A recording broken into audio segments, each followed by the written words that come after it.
네, 요즘 이제 정치의 계절이지 않습니까? 자, 문재인 대통령 해외 순방 등등이 이제 막히면서 국내 일정을 주로 소화하고 있는데 오늘 이런 발언을 했습니다. 들어보시겠습니다. 친일이 아니라 독립운동이 우리 역사의 줄이었음을 확인하게 될 것입니다. 새로운 역사의 당당한 주역이 될 수 있도록 독립운동의 역사를 기리고 알리는 일을 잠시도 멈추지 않겠습니다.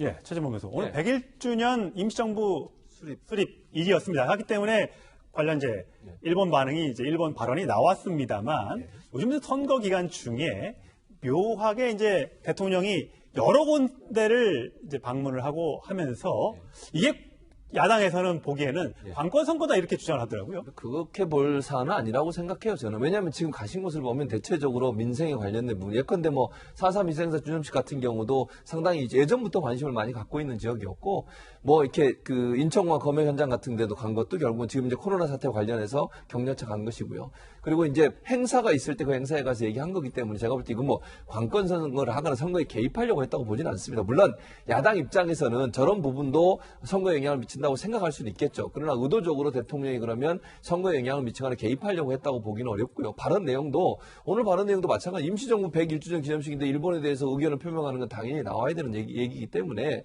그 자체가 뭐 선거에 개입하려는 의도가 있었다 이렇게 보기는 어려울 것 같고요. 다만 야당 입장에서는 대통령의 지지율이 워낙 높잖아요. 지금 계속 상승세를 타고 있는 상황입니다. 그게 부담스러울 수밖에 없어요. 야당 입장에서. 왜냐하면 대통령의 지지율이 민주당에 영향을 미칠 수 있는 건 뭐 그건 당연한 거 아니겠습니까? 그런 상황이다 보니 견제구를 날린 게 아닌가. 선거 전략 차원에서 이렇게 보여집니다. 왜냐하면 그렇게 야당에서 주장하고 있는 이유 중에 여러 가지가 있겠습니다만 최근에 이해찬 민주당 대표가 한 방송에서 이렇게 얘기한 적이 있습니다.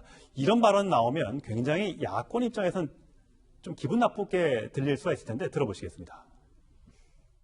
이번 선거의 의미가 저쪽 미래 무슨 당하고 우리가 경쟁하는 거 아닙니다. 옛날에 조폭들이요, 이 팔에다가 문신을 하면서 착하게 살자. 미래당은 무슨 미래당입니까? 지금까지 해온 게 전부 다 발목 잡기, 토착 외고 뭐 그런 거 아닙니까?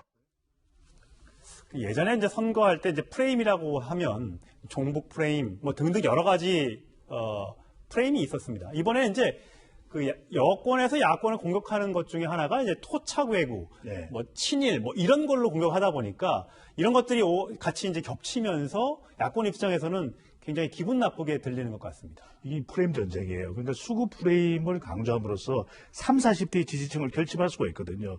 그러니까 판세로 봤을 때 이해찬 대표는 어느 정도 승기를 잡았다. 저 발언이 8일이에요. 그럼 9일부터 여론조사 실시한 건 공표를 못 합니다. 그다음부터는 몰라. 그렇군요. 내가 발언한 거 뭐 누가 어떻게 여론에 또 선거에 영향을 미치는 누가 알 거야. 이렇게 이제 판단했을 수가 있는 거죠. 그러니까 저 발언을 하게 되는 배경을 보면은 물론 일각에서는 이렇게 생각할 수 있습니다. 저렇게 강한 발언이 자칫 또 부메랑이 될 수 있는 거 아니냐라고 생각할 수 있겠지만 어느 정도 승기를 잡았다고 생각할 때는 지지층을 결집시킬 수가 있거든요. 집토끼를 지키는 전략이군요. 그런 또 배경에서 왜냐하면 뭐 정치를 하루 이틀 하는 분이 아니잖아요. 그렇다면 그런 선에서 좀 발언의 배경이 된 것이 아닌가라고 분석을 해볼 수가 있는 거죠. 그렇군요. 자, 문재인 대통령의 지지율 아까 잠시 언급했습니다만 굉장히 지금 긍정의 지지율이 57이고요. 잘 못한다는 부정의 지지율이 35. 이 숫자가 이렇게 원래는 코로나 사태 2월 4주 때만 하더라도 이게 이렇게 있었는데 완전히 뒤바뀐 수치가 나타나고 있습니다. 자, 여러 가지 이유가 있겠습니다만 연령대별로 저희가 한번 살펴봤는데요. 자, 20대, 30대, 40대, 50대도 전부 다 문재인 대통령의 긍정 지지율이 높았고요. 60대만 긍부정이 차이가 있었는데 사실상 오차 범위 내입니다. 60대마저도 문재인 대통령의 지지가 높아졌다고 볼 수 있습니다. 수치만 봤을 때. 자, 이인철 소장. 여러 가지 이유가 있을 겁니다. 근데 과연 최근에 그 재난지원금이나 등등 기본소득 이런 부분에서 지원을 한다는 것이 이런 연령대별, 특히 60대 이상에게 영향을 줬을까요? 안 줬을까요? 사실은 전 세계적으로 지금 이 코로나19에 대한 확진 판정을 받고 이제 치사율로 이겨진 게 기저질환이 있는 노인분들이에요. 그렇습니다. 특히 유럽은 더 심각하고요. 그런데 우리는 지금 강제적으로 격리 조치를 하지 않은 가운데 외국에서 봤을 때는 한국은 강제적 이동 조치를 하지 않고도 코로나19를 잘 극복한 선진 국가일 뿐만이 아니라 한국산 진단 장비나 기술에 대해서는 SOA 요청이 120개국에서 넘쳐나고 있습니다. 예. 자, 이런 것들이 국가가 코리아라는 한국이라는 국가가 굉장히 이 사태에서 잘 대응하고 있다는 것이 그대로 대통령의 어떤 직무수행과 이제 연결되는 부분이 있기 때문에 아마 젊은 층들에 대해서는 굉장히 우호적인 분위기고 그게 나이 드신 노인분들한테까지도 이제 영향을 미칠지는 좀 더 표심을 두고 봐야 할 것으로 보입니다. 예, 사전 투표 현장에도 어르신들 많이 투표하러 나오고 계시는데 실제로 이 여론조사 결과, 갤럽의 여론조사 결과가 개표와 얼마나 상관관계가 있는지 저희가 15일 투표가 끝나고 한번 지켜보도록 하겠습니다. 자, 여론조사 얘기를 저희가 하고 있습니다만 참 여론조사 이게 과연 맞을지 또 얼마나 적중할지 정말 궁금합니다. 근데 많이들 제가 틀렸던 걸 봤기 때문에 이번에 과연 믿을 수 있느냐 이런 의문이 있어요. 그래서 투표 다음 날은 저는 도망가고 싶어요.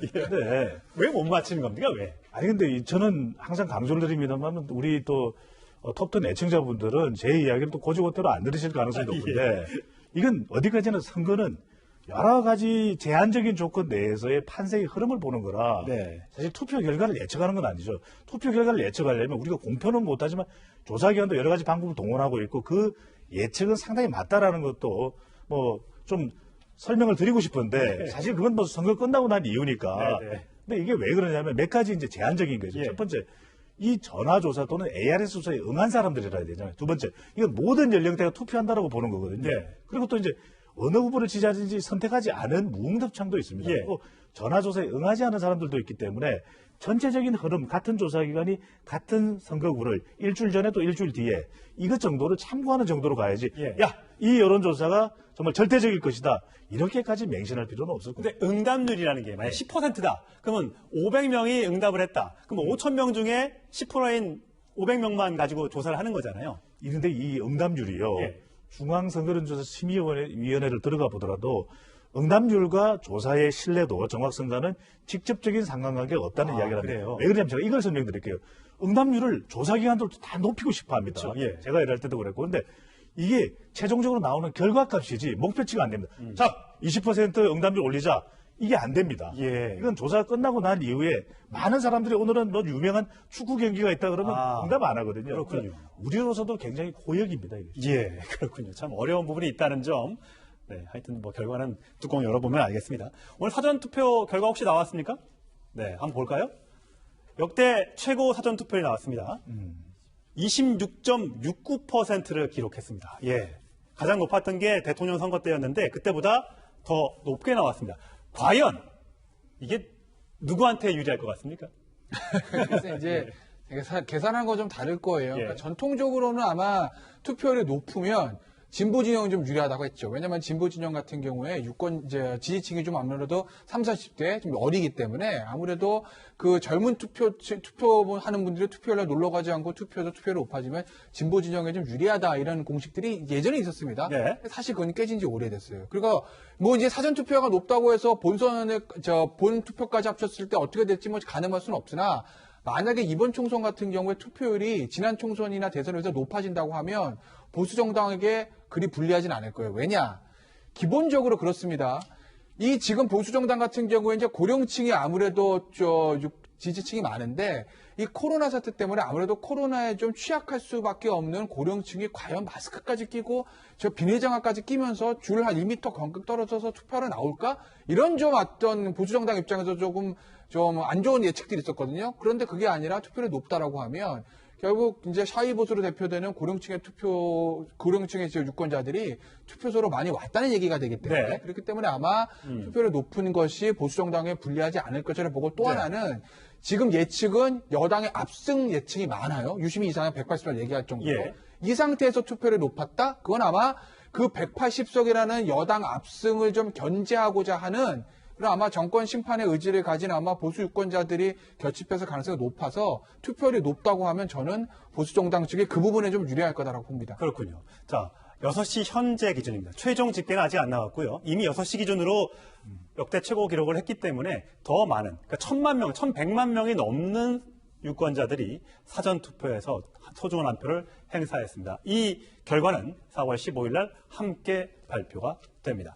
자, 과연 누구한테 유불리가 될지는 잘 모르겠습니다만 야권 입장에서는 여러 가지 악재를 고민하고 있는 것 같습니다. 막말 특히 발언들이 많이 나오면서 고민이 많았는데 최근에 오늘 김종인 선대위원장이 이렇게 얘기했습니다. 들어보시죠. 좀 우리 당의 저희 지도부들한테 좀 지시를 하셔가지고 제발 좀 쓸데없는 소리를 좀 하지 말아달라고. 선대위의 총괄 본부장이 무슨 N방 같은 사태에 지금 뭐 아주 정확한 지금 확증도 없는 걸 갖다가 자꾸 얘기를 하면은 자꾸 무슨 혼란스러움만 일으키고 쓸데없이 상대방에게 무슨 어떤 빌미를 주는 그런 짓을 하기 때문에 그런 걸 좀 가급적 좀 입을 좀 닫고 좀 있어달라고 싶습니다. 다른 일을 못하더라도 하여튼 입을 다물므로 해서 오히려 선거에 도움이 되는 것 같아요. 예, 최진봉 교수. 예. 원래 사실 선거라는 게 말도 많이 하고 여러 가지 이렇게 꿍짝꿍짝 하면서 이게 하나의 행사가 되는 건데 예.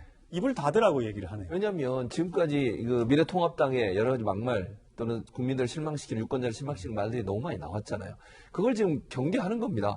김대호 후보 그랬죠. 지금 차명진 후보 그러죠. 이게 뭐 차명진 후보 같은 경우에는 세월이라고 하는 온 국민의 가슴에 상처로 남아있는 걸 다시 긁었어요. 그러니까 다시 덧나게 한 거 아니겠습니까? 이런 행위는요. 통합당이 절대로 도움이 안 됩니다. 본인이 뭐 어떤 의도로 그런 얘기를 했는지 모르지만 본인이 이것 때문에 당원권 3개월 정지당하고 또 그 당시에 대표들도 다 사과하고 이랬잖아요. 그랬으면 조심을 했어야죠. 저런 말은 김종인 위원장 입장엔 총괄선대위원장인데 지금 본인이 열심히 뛰고 있는데 뒤에서 발목 잡고 있는 거예요. 결국은 못 뛰게. 그래서 입을 닫으라고 얘기하는 겁니다. 지금 말씀하신 것처럼 선거가 정말 뭐 으쌰으쌰하고 분위기를 띄워서 그 정당에 대한 지지를 끌어내게 만들어야 되는데 말하는 족족 이게 문제가 되고 있으니 차라리 말 안 하는 게 낫겠다 그러면 이런 결단을 내는 거 아니겠습니까? 예. 그래서 저는 이 김종인 지금 총괄선대위원장의 말이 맞다고 생각해요. 여기서 또 다른 실수 나오면요. N번방 문제도 그렇습니다. 이 문제 괜히 꺼냈다가 역풍 맞을 수 있어요. 뭐 명확한 근거나 물증 없이 이 문제 띄웠다가는요. 두 가지 문제가 있어요. 첫째는 증거가 없으면 이거 정쟁으로 삼으려는 불순한 의도가 있었다. 그러니까 누군가가 여권에 예. 유력한 누군가가 N번방과 관련이 있다. 예. 뭐 이런 거라는 거죠. 하면 안 된다는 예. 거예요. 이 말을 하려면 뭐가 근거가 있어야 돼요. 예. 그런데 이걸 근거도 없이 얘기했다가 만약 이게 문제가 되면 어떻게 했습니까? 여성들 입장에서는 이거를 정쟁으로 활용하는구나 이렇게 생각할 수 있죠. 예. 그리고 혹시나 또 뭐 근거가 있다고 해서 누구 피해자의 누군가가 신상이 공개되나 이랬을 경우를 생각해 보세요. 2차 피해 가해 때문에 엄청난 예. 피해를 받을 수 있습니다. 지금 선거판에서 그 얘기가 나오는 순간 역풍을 맞을 수 있다는 걸 김종인 위원장이 지금 경계를 하는 거예요. 괜히 이 말 한마디 했다가 도리어 반대로 여성이나 젊은 층으로부터 다시 등을 돌리는 그런 일이 발생할 수 있는 문제가 있기 때문에 예. 입 닫으라고 얘기하는 겁니다. 참 말 한마디에 천냥빚을 갚기도 합니다만 반대로 선거에 악재가 되기도 하는 사건까지 저희가 짚어봤습니다.